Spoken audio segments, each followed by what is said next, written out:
Welcome to Grain IQ. I'm Chad Moyer. Again, Grain IQ is an effort of the Nebraska Rural Radio Association along with the Nebraska Soybean Board, where we talk about long-term risk management and marketing your grain. Something that you take all summer, spring, summer, and the fall to plant, grow, and harvest, and then you got to market that grain. And that's what we're trying to do here, is to give you some background, some good information to help you with your grain marketing decisions. Here in Season 4 of Grain IQ, in this episode, we bring in Jeff Peterson, Heartland Farm Partners in Lincoln. Jeff, we've covered a lot of ground in this podcast. You've been on with us in Season 1. What do you think about this idea of marketing grain? That you've been at it a lot of years on the commercial side, helping farmers. It doesn't get any easier, does it, one year to the next? No, it definitely doesn't. And I think that's what's so great about you guys putting together the Grain IQ podcast, is that marketing will continue to be more and more important. And what it really tries to accomplish is it tries to get the farmers over that fear of not producing the crop, and also that fear of missing out on the higher prices. And marketing is going to be that difference maker going forward, Chad. Yep. We've spent a lot of time talking about, how is the crop produced here? What are the cycles of the markets, the terms? How do you execute on some of these? On today's episode, we want to kind of step back and maybe take a look at our world competition when it comes to marketing grain. Just off the top of your head, if you think about the breadbasket regions of the world, we like to think of the United States as a major producer of grain, but there are definitely other areas in the world that produce a fair amount of grain, right? Oh, there definitely is. I mean, the United States is very important, but then you have to think about South America. You got to think about Brazil and Argentina and Paraguay and Uruguay. You also got to think about Ukraine. And as you talk about wheat, you have to include Russia in that discussion also. And then, believe it or not, when we talk about production and usage, we have to talk about China. China is a big producer, but they also are such a big user. So those are some of the major areas, Chad. Okay. On today's episode, let's talk about our neighbors to the south, South America. And I think I heard you say there are 4 countries really in South America that produce a majority of their grain, right? Yeah, exactly. You take Brazil, and there's definitely areas within Brazil are more important than others.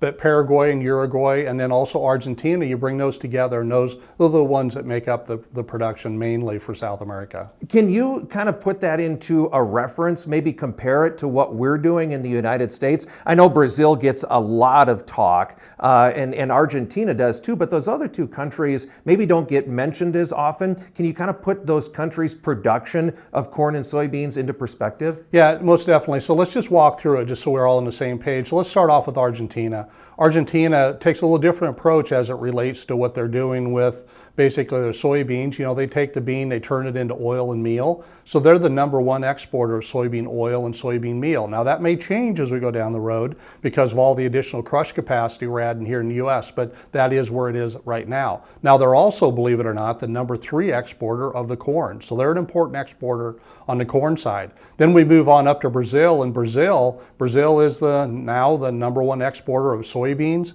They're also that #1 exporter of corn. So they're important. Paraguay and Uruguay, I'd say, are just nice extra supplemental producers in there that if their production isn't there, it does matter. It just doesn't matter as much as what we see out of Brazil and Argentina. Okay. I think there's something that we should maybe just mention so that, again, folks are kind of aware of what we're talking about.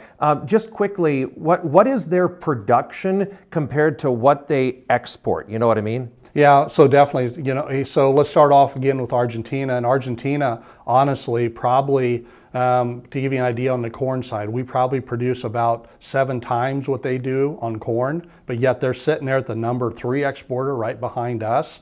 And over there take, for instance, Brazil.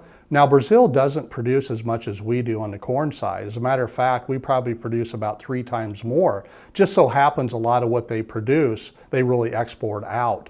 Now, on the production side, on the soybeans on Brazil, they do produce more than we do. So as a result, they just haven't taken the stance to really go ahead and turn it into soybean meal and soybean oil. But that kind of gives you a rough idea where we're at, Chad. Mm-hmm. Could we go maybe just a little bit broader and say North American production versus South American production? So if you take those 4 countries, what is their production compared to here in the United States and North America. You bet. On the bean side, they produce more than what we do, no doubt about it. Now, they don't produce as much corn as what we do. So on the beans, they produce more than what we do. On the beans that they're physically going to come in, beans are more, corn they're physically less than we are. Okay. Could you talk about historically how that has changed over time? Has that I think there was a key year when especially Brazil started producing more beans than we did. Talk about their historic production trends. Yeah, so if you go back and look at their trends, it's really very interesting to look at. You know, if you think about it, the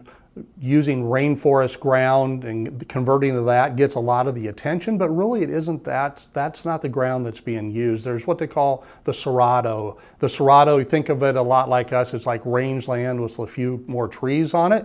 The soil isn't, you know, the greatest, but it's good enough to produce. And so they've expanded on a lot of that, but one of the key years in there was 2010.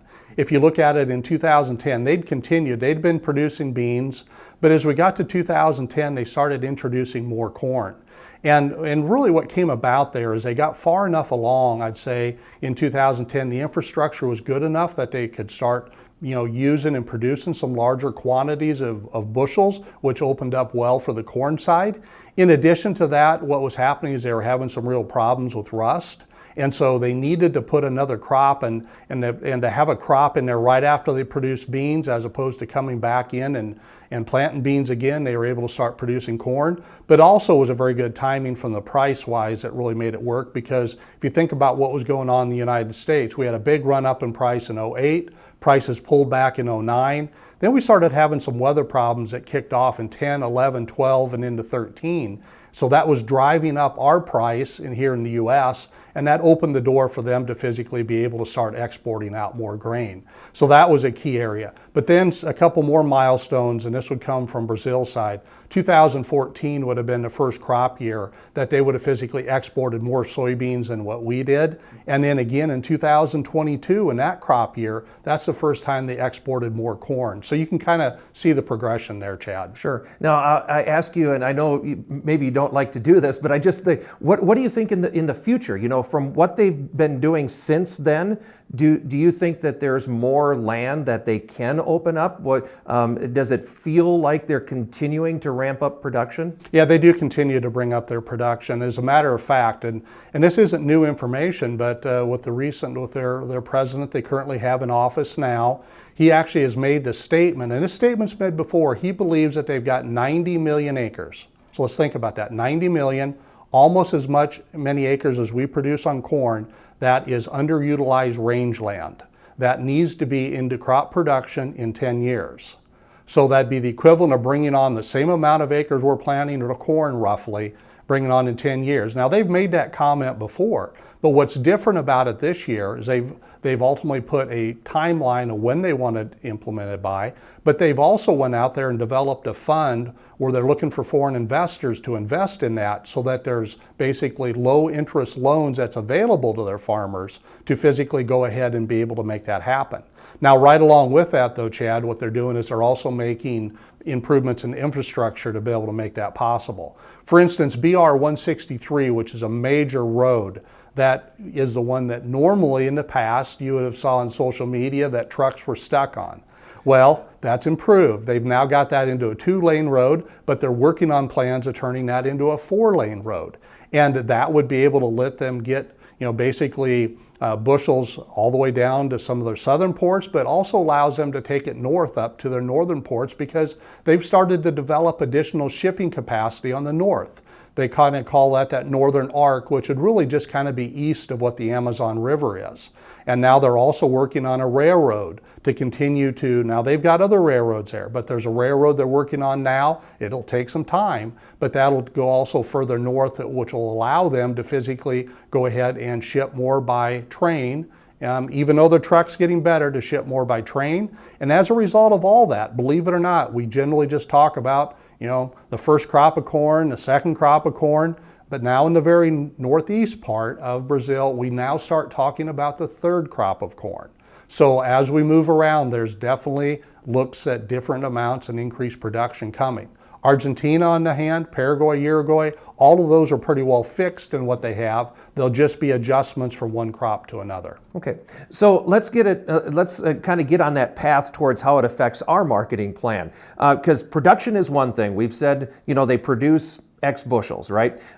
It's another thing of how much of that goes on the open market, on the world market, and you have to get it from those production regions to the world market. So you mentioned infrastructure. What's your perspective on how they have improved infrastructure, not only roads and railroads, but the ports in South America historically? Yeah, ports in South America, they traditionally have been producing in the crop, call it Mato Grosso, right in the center part of kind of Brazil. Sending a lot of that would go south, southeast, down to some of those ports down there. But now you're seeing more of that go up to the northern arc, which gives them still a very competitive rate up there, but we're continuing to see that will be the area where we'll see more expansion. We're seeing other countries also invest in that. China's coming in and investing in that. We're also seeing some shifts that are happening out there, and I'll give you an example in regard to just the ease of sending bushels to other countries. In the past, until this last year, Brazil could not send bushels directly over to China. They just hadn't worked out some of you'll hear us talk about the phytosanitary or basically the grades in that process. They did work out this past year, and as a result, we're seeing a lot more bushels going from Brazil directly over to China. And those would have been bushels before that would have probably happened here coming out of the United States. But ultimately, so we're seeing increased capacity. We are not hearing the amount of backed up, basically, ships. I mean, they're still having to wait in some cases, but we're not hearing anything amount of the wait times that there used to be. And they're continuing to expand and increase not only the infrastructure to supply the ports, but bringing that port capacity up is definitely what they're doing. So compare it to what we have in the United States. You think of all the vessels that come off the Gulf of Mexico or the Pacific Northwest, off New Orleans, and there's a couple of other places where I think, but are what they have now, as we tape this anyway, comparable to the U.S., maybe a little better, or are they still getting there? What do you think? Well, on the interior side, they're still getting there, meaning the road system and rail system, and because of what we have in the Mississippi River, in our ability, so we're still have an advantage on basically transportation. Now, once you get to the ports, though, if we start talking about port capacity, I would suggest that ultimately they're passing us, not necessarily taking into account all their shipping capacity of all different commodities, but as you look at corn and soybeans and you look at what's going on with Brazil and Argentina, they're moving ahead of us. Okay, let's take that point and talk about their ability to transport grain. The ability to get it from growing areas to port available to the world market.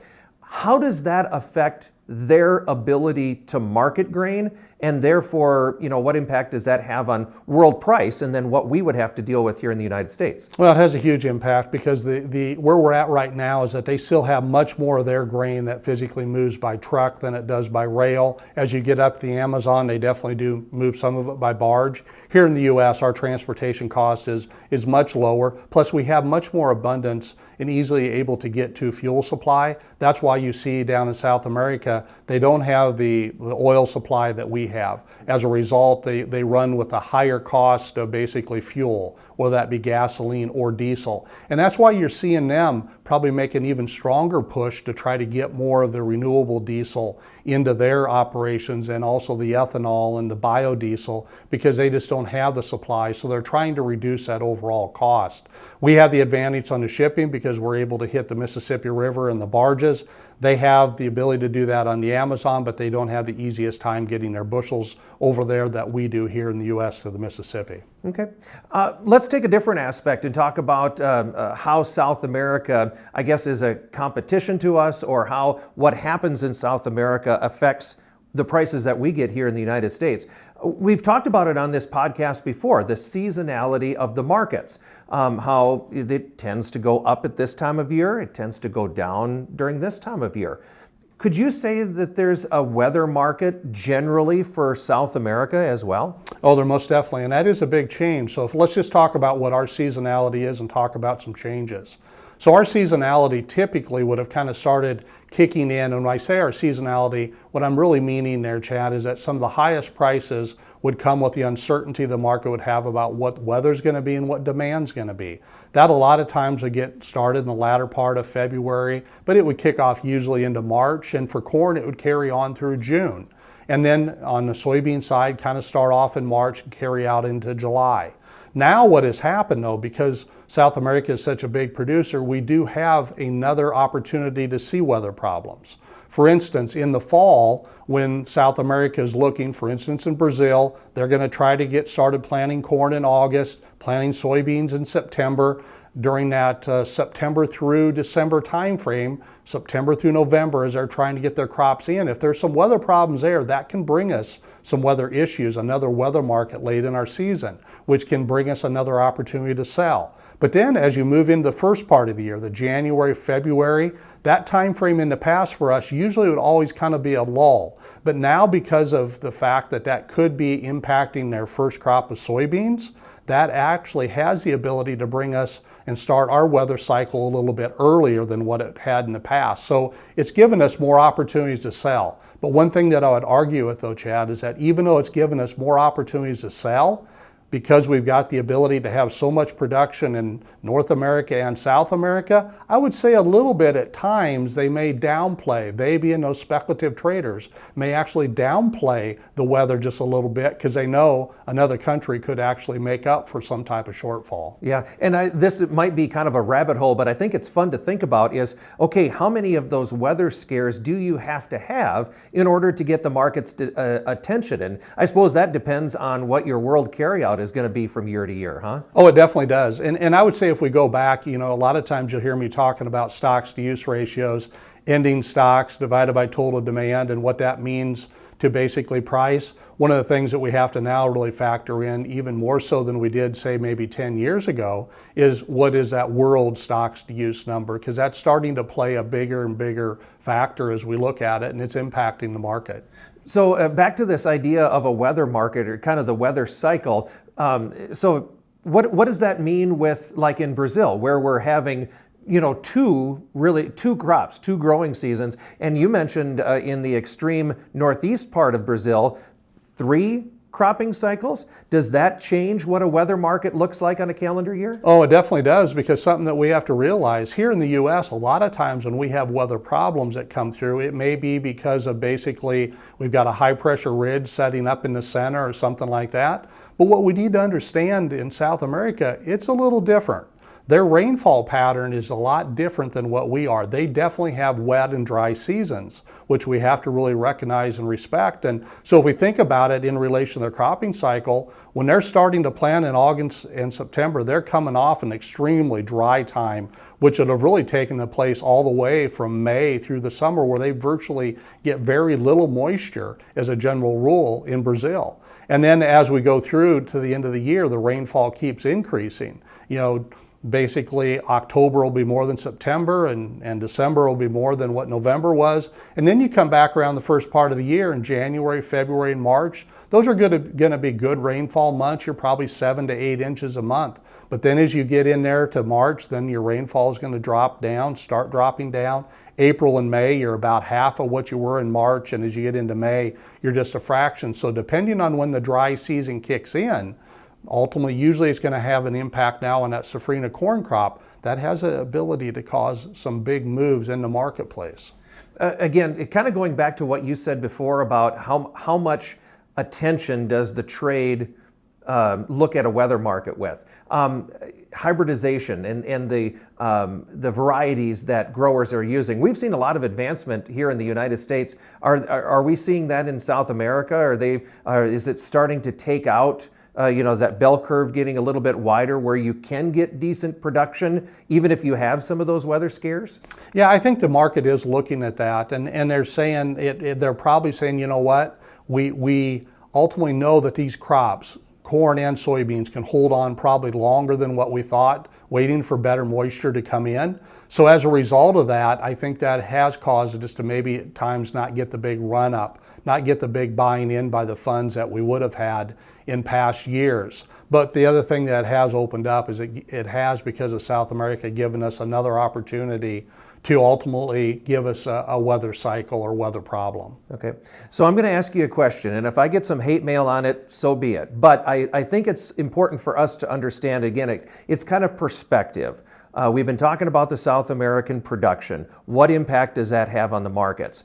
The question that I'm going to pose to you is, what happens in South America? Is that as important, more important, less important than what happens here in the United States? Just your perspective. Yeah, I think the biggest thing right now is I'd almost have to step out on a limb, Chad, and say I think it almost is more important. And here's my logic. You've got the number one exporter of soybean meal and soybean oil in Argentina. You've got the number one exporter of corn and soybeans in Brazil, even though we know that there's differences in production. So I think it's probably even shifted to a point it's maybe a little bit more important than what we have in here. I know that our U.S. market is still very focused on what happens here in the U.S., but I think you really got to pay even more attention to what's going on in South America. And that's a change that's been happening over the last few years. Yeah, and I was going to say, we should spend time on that too, because I think you and I have had that conversation either here on this podcast or in other places where you get backyarditis. You know, what is the view out my kitchen window or off my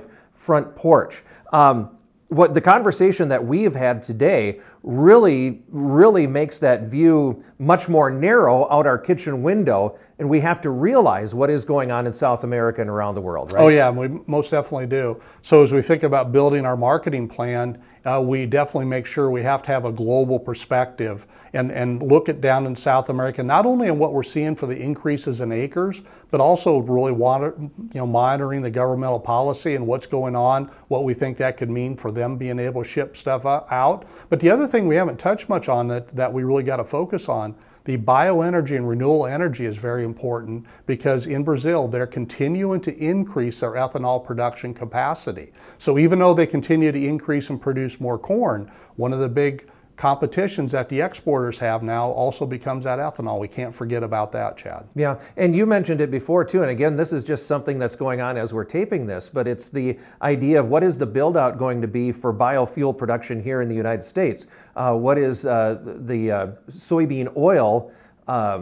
Obviously, I think we know where the oil is intended to go anyway, but what are we going to do with that meal? Are we going to feed livestock domestically? Or are we going to maybe be a little bit more export competition on some of those finished products? What do you think about that? Oh, most definitely. I mean, that's the question that's running through everybody's mind who's physically building a crush facility right now, is that, what is the value of that soybean meal going to be versus what the soybean oil is, and looking forward, and does that end up meaning longer term, we end up getting to be where maybe they are even producing more corn in South America. We continue to increase our capacity. Maybe the one that changes more is Brazil. Argentina is pretty well set in how they've got set up to send out the oil and meal, but maybe it's even bigger competition with the U.S., and we're more focusing on soybeans. Yeah, we can't rule that out, Chad. Yep. All right, let's kind of try and wrap up this podcast. And again, this is a lot of good background information. This is good information to understand because it does affect our marketing plan, right? So what are the take-home messages? What are the keys about what goes on in South America? And what does that mean for our marketing plan on the farm here in Nebraska and surrounding states? Yeah, so I'd say as you're building your marketing plan, what it says is, first of all, is we're trying to decide what the price ranges are. Go back to those stocks to use ratios for the U.S., but then also make sure we're including that for the world. Also looking at that for Brazil and Argentina independently to get a feel of what we think those price ranges are. Then after that, as we're putting in together and thinking about where we're going to sell, we got to physically make sure we're watching that South America production, but most importantly, that South American weather very closely to understand what we think ultimately they're going to have for bushels that they're going to be putting out there on the export market that's going to be competing with us in the U.S. And then the next thing would be make sure your marketing plan is robust enough. What I mean by that is make sure it has the ability to handle adjustments so that if you make sales and need to defend it, make sure you're able to do that. because ultimately it means when we've got production in North America and South America, there's more chances for surprises to happen that we may not have even thought about, and we need to make sure that we're able to be very flexible in that plan. In addition, don't forget about that basis side. Because of what we end up having going on, the basis and those spreads in the market, those still all have to be managed with your type of either using just your futures or also using the appropriate cash contract that's just managing that futures price and letting your basis and your spread to be determined later. Because the more basically areas of production we have, and we're looking at South America where there could be changes, the more opportunities there are to benefit in those areas also. Again, Jeff, just a lot of stuff that we covered here, I guess. What are your closing thoughts? Are there things that we can research on our own, places that we can go? Where do we take what we've talked about today and actually put it into practice? Yeah, I think what you have to do with that is that you go back and make sure you are putting together that marketing plan and making sure that marketing plan has enough global emphasis in it where you're physically being aware of what's going on outside of not only my backyard, what's going on in my county or the state or the Corn Belt, but make sure you're focusing on what's also going across all your major production areas across the world on the supply and the demand side, Chad. It definitely, your marketing plan doesn't hang solely on what happens in South America, but it is a part of it, isn't it? Yeah, most definitely is. Jeff, thanks for joining us. Appreciate the information. You bet. Always enjoy it. Again, that's Jeff Peterson with Heartland Farm Partners in Lincoln. He joins us on our Grain IQ podcast, again, an effort of the Nebraska Rural Radio Association in partnership with the Nebraska Soybean Board. Thanks for listening. If this is your first one, welcome. If this is your first one, I invite you to go back and listen to prior episodes as we are in the 4th season of Grain IQ. Please go back and listen to some of those other episodes as well. And we look forward to bringing you another Grain IQ podcast in the future.